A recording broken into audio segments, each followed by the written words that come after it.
"Don't move." Her voice was flat, almost bored, the kind of calm that should have terrified them more than any shout. The two men just grinned and kept walking toward the dog anyway. They thought they were looking at a tired woman and an old shepherd mix. They were looking at a Marine Corps working dog handler and the animal who'd pulled 3 men out of a collapsed building in Kandahar. The fog over Bow Valley hadn't burned off yet, and it muffled everything: the crunch of gravel under boots, the creak of pine branches, even the low rumble of the creek somewhere off to the right. For 29-year-old Claire Whitfield, that silence was the whole point of coming out here. She'd driven 2 hours from Calgary before sunrise just to walk this stretch of trail alone, the kind of alone that didn't ask anything of her. Beside her, matching her stride without being asked, was Diesel. He was a Belgian Malinois, 7 years old, with a coat like dark caramel and a thin, pale line running along his right flank, where the fur had never quite grown back the same. To anyone passing, he looked like a well-trained pet, maybe a little intense, the way working breeds sometimes were. What they wouldn't have known, what nobody on this trail could have known, was that Diesel had spent 4 years as a multi-purpose canine attached to a Marine Special Operations team with deployments to 3 different countries and a service record that outranked most of the humans he'd ever met. Claire had been his handler for the last 2 of those years, and when he aged out of active deployment, the Corps had let her adopt him rather than reassign him. Officially, she now worked as a canine behavioral consultant for a private security firm in Alberta, training dogs for corporate clients, and the occasional government contract she wasn't allowed to discuss in detail. Unofficially, she still held a reserve commission, still got the occasional call asking her to evaluate dogs for specialized units, still carried herself like someone who'd spent years assuming a fight could start at any second. None of that mattered this morning. This morning, she just wanted to walk. She wore a faded green rain shell, broken-in boots that had survived 2 winters, and a wool toque pulled low against the chill. Diesel padded along at her left heel, ears swiveling at every snap of a twig, golden eyes tracking the tree line with the kind of attention most people reserved for actual danger. Even 4 years removed from the field, the habit never fully switched off. Claire understood that better than anyone. Some mornings she caught herself doing the same thing, scanning roof lines, counting exits in a coffee shop, noticing who sat with their back to the door and who didn't. The trail had been empty for almost 90 minutes, which was exactly how she liked it when it stopped being empty.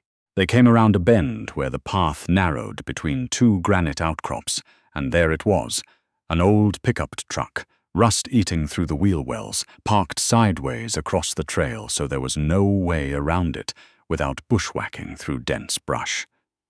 The engine ticked as it cooled.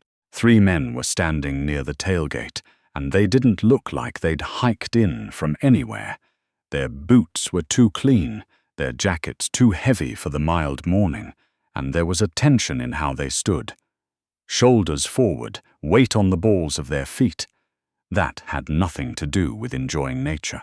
The one in front was broad through the chest, with a buzzed head and a tattoo of a snake curling up the side of his neck.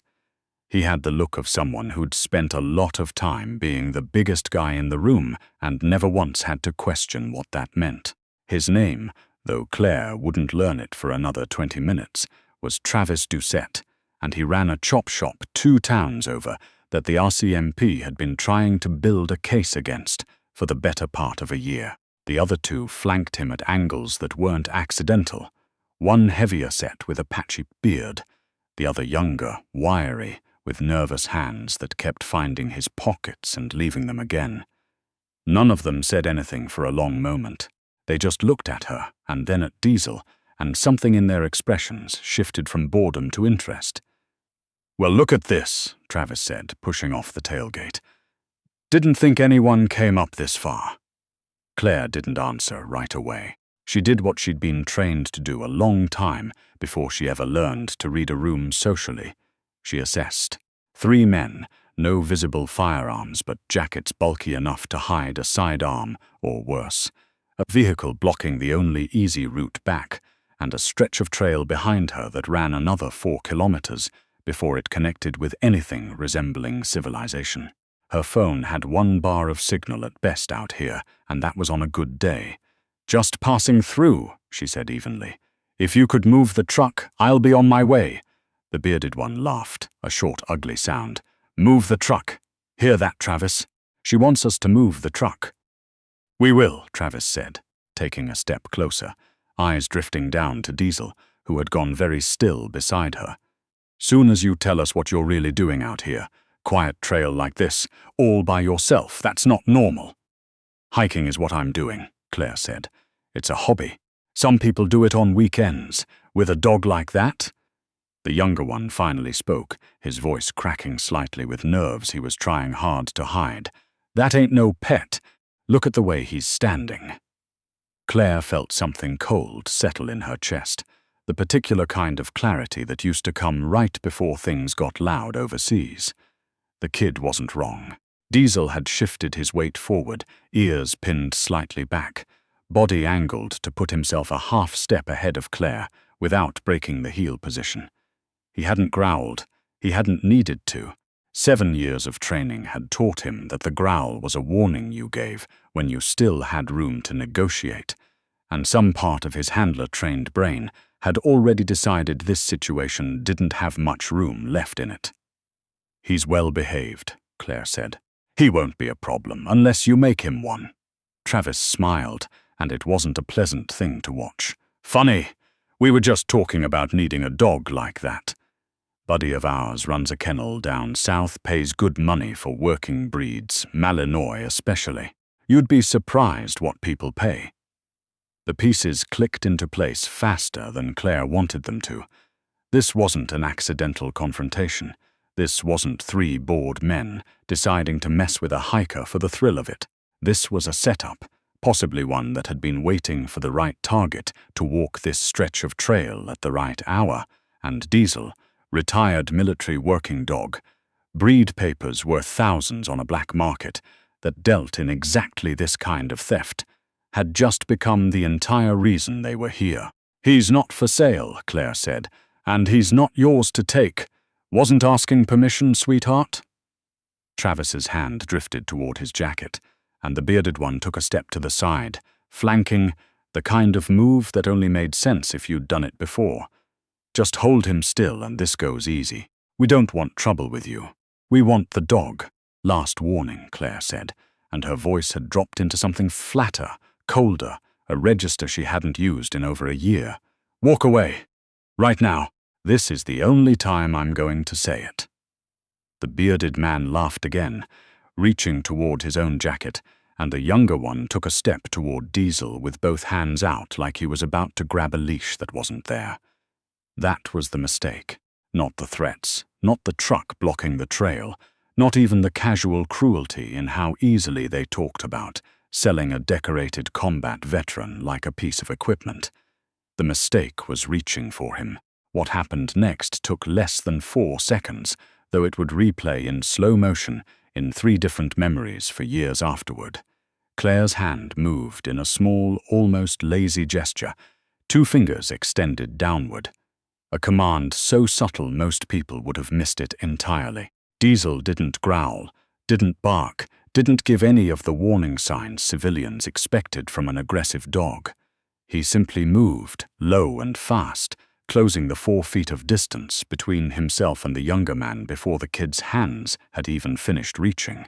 The bite landed on the forearm, controlled, calculated to disable rather than maim, and the kid went down screaming, more from shock than actual pain, though there would be plenty of pain coming.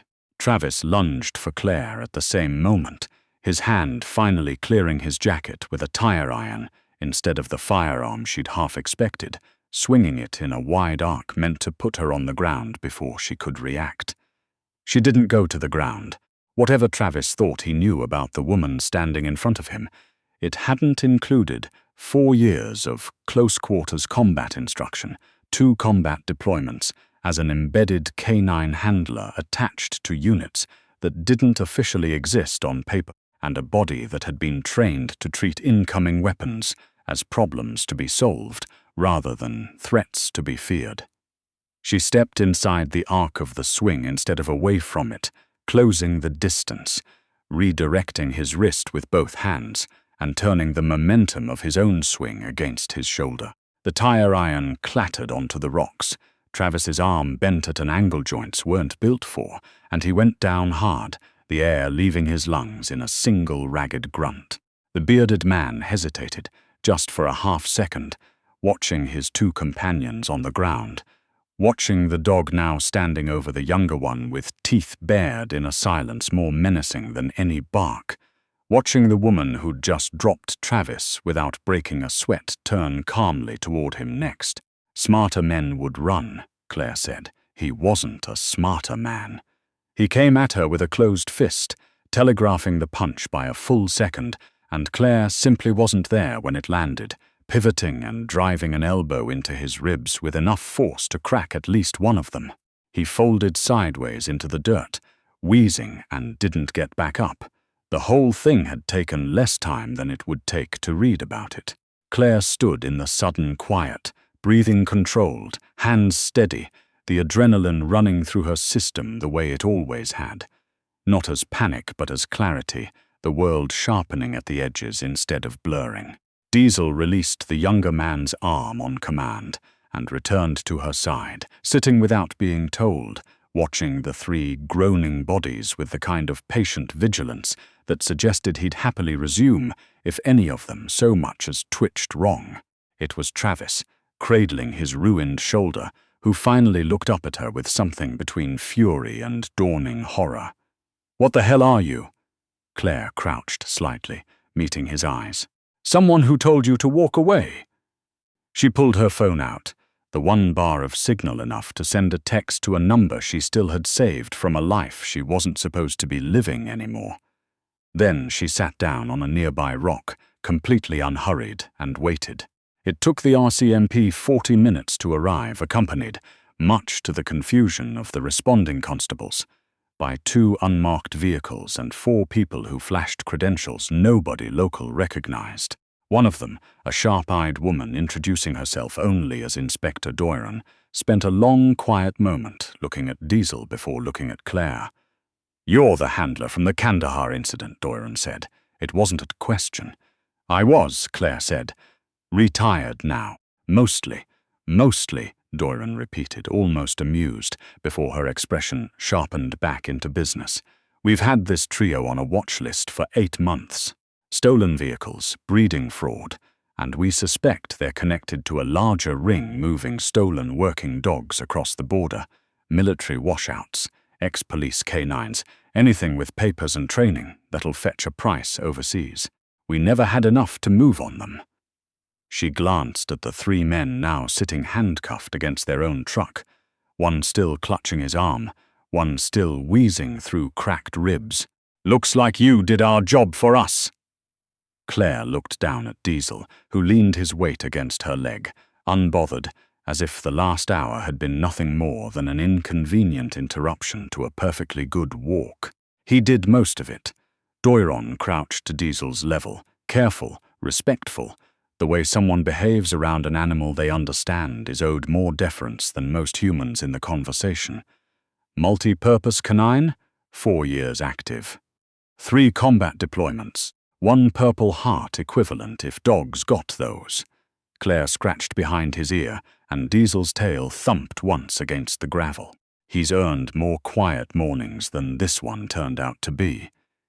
It took another hour to process statements, photograph the scene, and watch Travis Doucette and his 2 associates loaded into the back of separate cruisers, no longer laughing, no longer looking at Diesel like he was a paycheck waiting to be collected.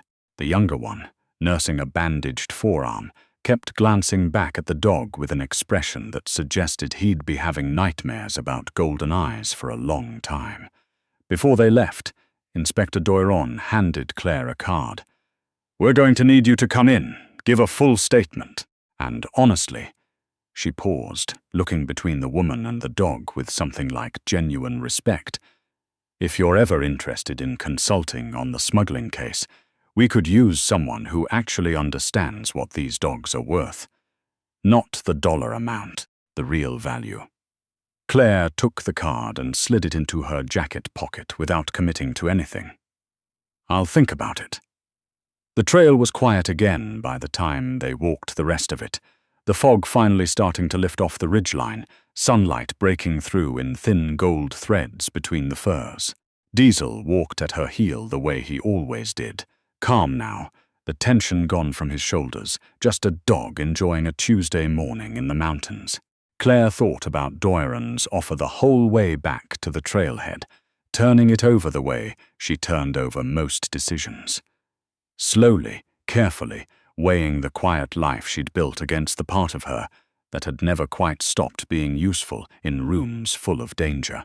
She thought about the younger man's nervous hands, about how casually Travis had talked about selling Diesel like he was scrap metal off the back of a truck, about how many other dogs might already be gone, shipped across a border to buyers who'd never understand what they were paying for. She thought about the card in her pocket. By the time the truck came into view at the trailhead, she'd already decided. Some retirements were only ever temporary, and some mornings reminded you exactly why. Diesel looked up at her, ears perked, reading something in her posture that he'd learned to recognize a long time ago in a different country, under a different sky. "Yeah," she said quietly, opening the truck door for him. "I know. Me too."